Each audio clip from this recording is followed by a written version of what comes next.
ભરૂચના ઝઘડિયા 3 રસ્તા નજીક ક્રાઇમ બ્રાન્ચે પ્લાસ્ટિકના કેરેટની આડમાં લઈ જવાતો વિદેશી દારૂનો જથ્થો ઝડપી પાડ્યો હતો. પોલીસે ટ્રક, મોબાઈલ સહિત કુલ 32.57 લાખનો મુદ્દામાલ કબજે કર્યો હતો. ઝઘડિયાના 3 રસ્તા નજીક ભરૂચ લોકલ ક્રાઇમ બ્રાન્ચે પ્લાસ્ટિકના કેરેટની આડસમાં લઈ જવાતી દારૂ ભરેલી ટ્રકમાંથી વિદેશી દારૂ અને બિયરના કુલ 11,916 નંગ ઝડપી પાડ્યા હતા, જેની કિંમત 22.55 લાખથી વધુ છે. ટ્રક, મોબાઈલ સહિત કુલ 32.57 લાખનો મુદ્દામાલ કબજે કરવામાં આવ્યો છે. પ્રાથમિક તપાસમાં દારૂનો જથ્થો દમણથી રાજપીપળા લઈ જવાતો હોવાનું સામે આવ્યું છે, જેમાં ભાજપના નેતા એવા નર્મદા જિલ્લાના ચિત્રોલના બુટલેગર દિનેશ વસાવાની સંડોવણી બહાર આવી છે.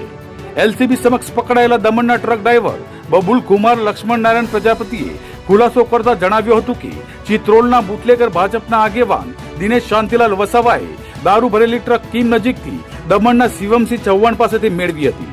દારૂનો જથ્થો મંગાવનાર ભાજપના નેતા દિનેશ વસાવા તથા દારૂ મોકલનાર શિવમસિંહ બંને કિયા કારમાં પાયલોટિંગ કરતા હતા. દારૂ ભરેલી ટ્રક બંનેના કહેવા મુજબ ડ્રાઈવર કારની પાછળ ચલાવી રાજપીપળા તરફ લઈ જઈ રહ્યો હતો. ભરૂચ એલસીબીએ ડ્રાઈવરની દારૂના જથ્થા સાથે ધરપકડ કરી બુટલેગર દિનેશ વસાવા, દમણના શિવમસિંહ ઉર્ફે વિકાસસિંહ ચૌહાણ અને શિવમસિંહના શેઠને વોન્ટેડ જાહેર કર્યા છે.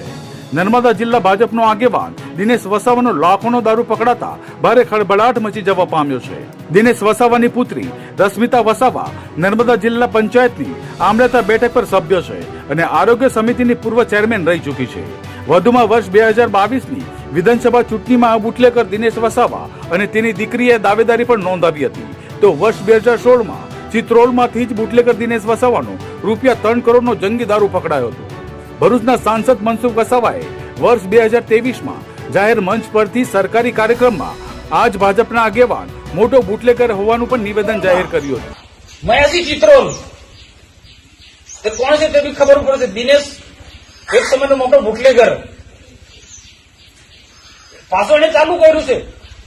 મેં તો ત્યાં સુધી કહું છું કે આ નર્મદા જિલ્લાનું એલઆઈબી કે પેલું પોલીસ દારૂ પકડે છે ને કઈ વિભાગ કહેવાય, એલસીબી. આ એલસીબી વાળા ઉપર ધંધો ચલાવે છે એવું મને ખબર પડી.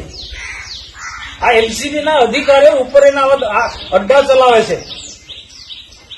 આ સોલિયામાં 35 લાખનો દર મહિને આ એલસીબી વાળા હપ્તો લઈ વિચાર તો કરો તમે. મારા તમે રાત દિવસ મહેનત કરો.